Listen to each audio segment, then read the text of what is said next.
we prayed that all 4 of them are still alive. All 4 are missing?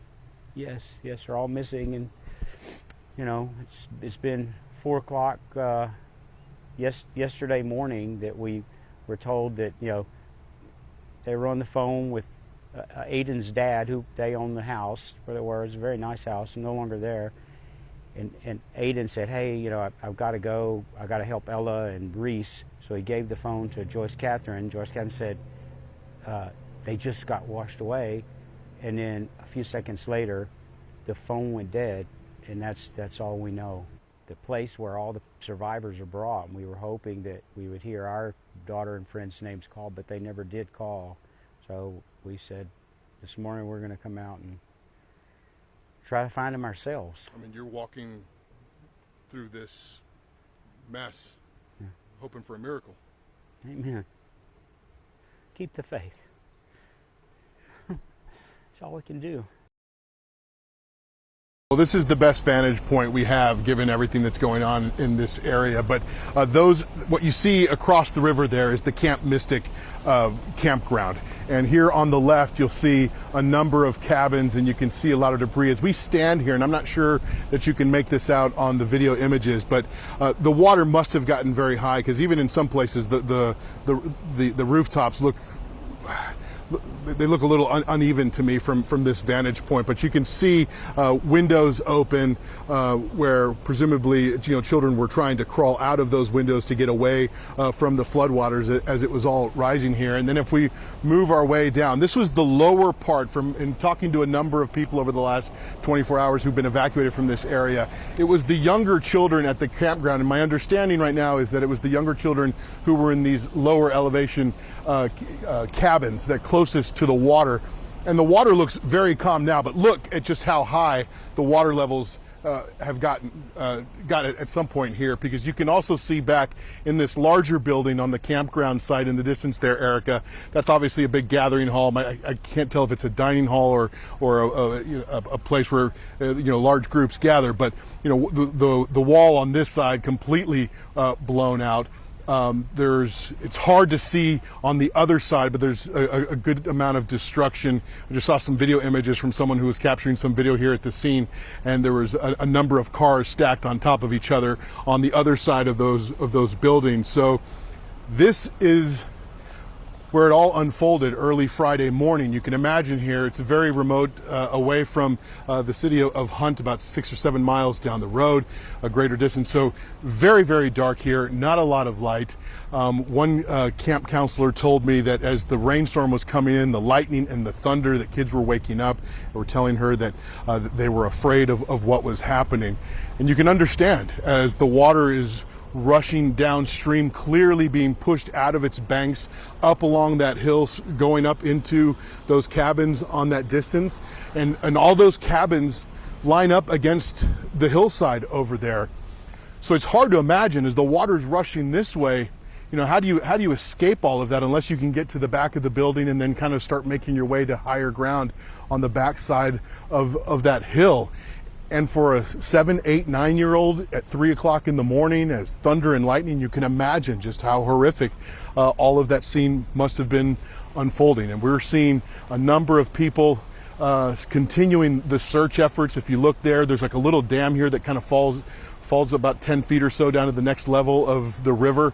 We're seeing teams of people still going through the hillside there on the bank of the river, looking, and those are the search and rescue operations. As we've made our way here, Erica, about 6 or 7 miles down the road from Hunt, this area is lined with first responders, all sorts of different agencies combing through the area, trying to do whatever they can to, you know, as they've mentioned in the press conference, the longer this goes on, obviously the hope for finding people still alive dwindles, but there are still a lot of missing people, and those loved ones want to find out where they are.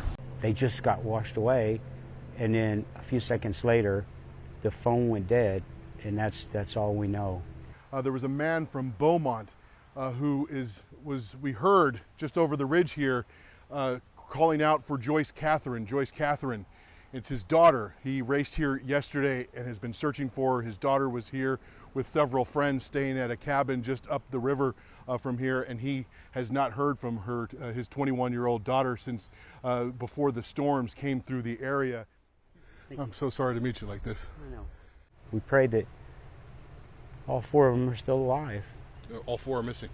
Yes, they're all missing, and you know, it's been 4 o'clock yesterday morning that we were told that, you know, they were on the phone with Aiden's dad, who they own the house where they were. It was a very nice house, no longer there. And Aiden said, hey, you know, I've got to go. I got to help Ella and Reese. So he gave the phone to Joyce Catherine. Joyce Catherine said, they just got washed away. And then a few seconds later, the phone went dead, and that's all we know. So we presume that she got washed away as well.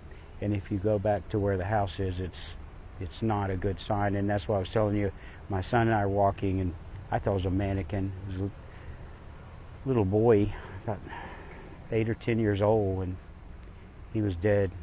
So we just... You saw that this morning? Yes. So we you know, we're just walking and doing the same thing we were doing. Look, you know, when we stumbled across him.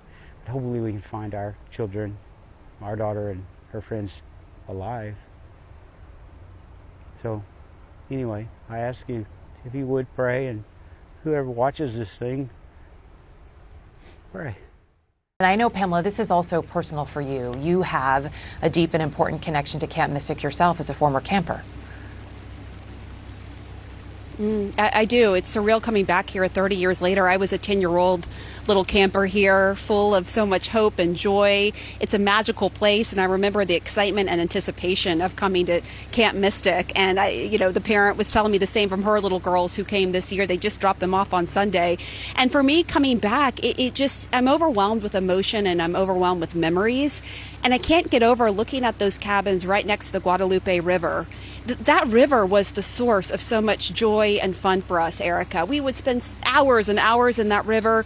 There was this thing called the blob, which was like this inflated balloon type thing that we would jump on, and then the person at the end would jump off into the water, and it was so much fun. And we'd go looking for dinosaur fossils, and that was where we spent so much of our time at camp. That is what we loved. And to think that that same river is the source of this devastation, it's just hard to wrap my head around. And it's such a magical place that now all these girls, these sweet young campers who had to evacuate, and their families, so much innocence has now been lost. And you just can't help but think about them and pray for them, and just hope that more are found alive.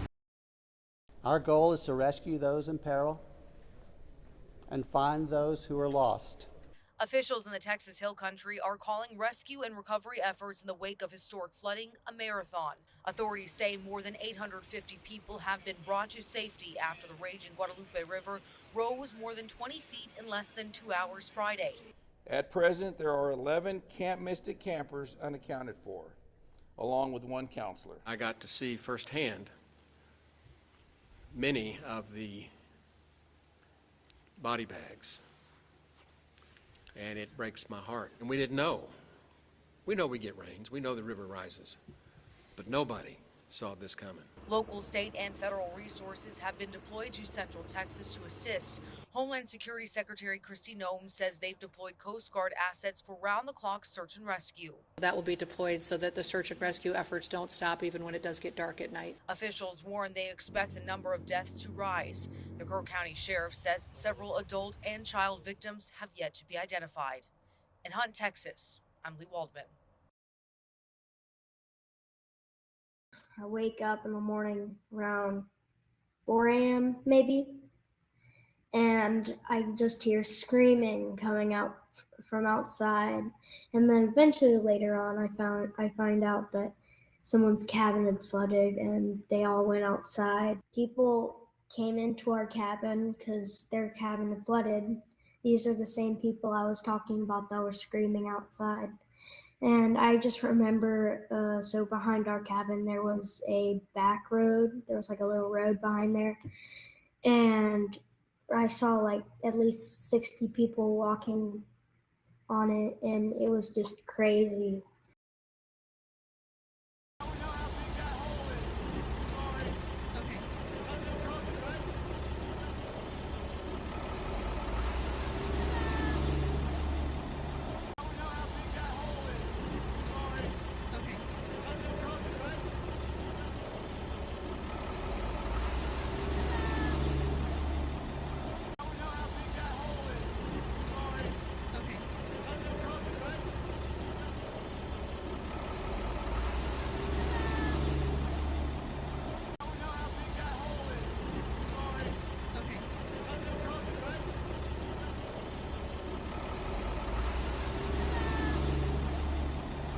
Those babies.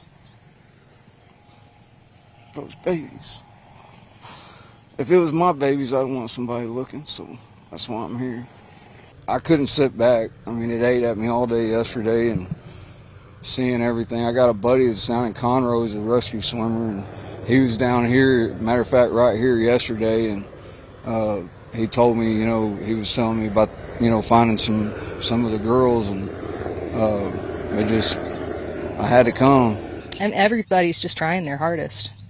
Doesn't matter what age, background, whatever, everybody's out here, like you said, pulling up sticks and digging through piles, and it's tough seeing people's belongings 30 foot up in a tree. Well, I hope that we do find them. Do I necessarily want that person to be me who finds them? Maybe not. I'm not that brave, but I hope we do find them, because I can't imagine not knowing what happened. I couldn't sit back. I mean, it ate at me all day yesterday and seeing everything. I got a buddy that's down in Conroe, he's a rescue swimmer, and he was down here, matter of fact, right here yesterday, and he told me, you know, he was telling me about, you know, finding some of the girls, and I had to come. Those babies. Those babies. If it was my babies, I'd want somebody looking, so that's why I'm here. We're on the shores of the Guadalupe River at the very moment. This right here, this is what looks like a lake or a pond, is not normally there. People are very much centered on Camp Mystic for good reason, with all of these children that are unaccounted for. But you want folks to understand what? This is our community. Sorry, I'm going to get a little choked up here. I have a 7-year-old daughter. And so it's those people who have kids at camp, you can't imagine the pain they're going through. But what I feel like as I was watching the news last night and yesterday a little bit, what I felt like was missing is people forgot that this is our community as well. This is our home. Ingram, Hunt, Kerrville, this is our everything. And a lot of our everything has been taken. It is destroyed. It is something that we don't even recognize. Yes, those kids' life matters so much, but so do the hundreds of people that are missing right now, that were here on vacation, that live here, and that were sleeping in the middle of the night. This whole devastation goes 20 miles that way, another 60 miles that way. We'll be looking for bodies for, I couldn't tell you till when. Do you think that the federal government needs to hire back any of the meteorologists who were fired in the last few months? I wouldn't know that. I really wouldn't. I would think not. This was a thing that happened in seconds. Nobody expected it. Nobody saw it. Very talented people are there, and they didn't see it. It's, I guess they said, once in 100 years, they've never seen anything like this. So I wouldn't, I mean, people are trying to blame the school. They're trying to blame the camp. They're trying to blame. It's just a horrible thing. But no, I wouldn't say that, no. We've been in touch with Governor Abbott, and very close to Governor Abbott, and everybody in Texas. Kristi Noem has, as you know, been there, and will continue to be there. And we're working very close with representatives from Texas, and it's a horrible thing that took place. Absolutely horrible. So we say God bless all of the people that have gone through so much, and God bless the state of Texas. It's an incredible place.